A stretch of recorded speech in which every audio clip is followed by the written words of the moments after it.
Isang magandang araw sa lahat. Ang session ko ngayon ay sa may balikat at yan ang nakandang design ni client. Religious design, black and gray. Ginawa ko muna dyan ay in-stencil ko muna yung mukha. Kasi yun yung pinakasentro o importante sa design.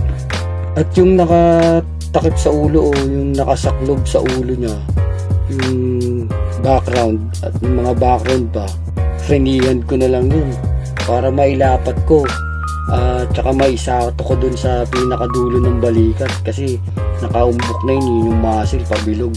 Kaya ano pang hinihintay, sinimulan ko na agad ang sakitan para maganda-ganda ang labanan. Medyo wala muna tayo mga titas ngayon. Marami rin nagre-request na more titas to kami. Baka sa mga susunod na session natin, antayin natin yung mga tita. Kasi baka nag-ano pa yun, nag-iisipan ng mga design nila. Kaya antay-antay lang sa mga tita.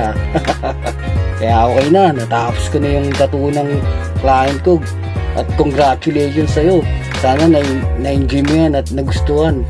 At sa mga nagbabalak at gusto magpatattoo dyan, mag-message lang po kayo. Maraming salamat sa tiwala at suporta. Magpatattoo ka na.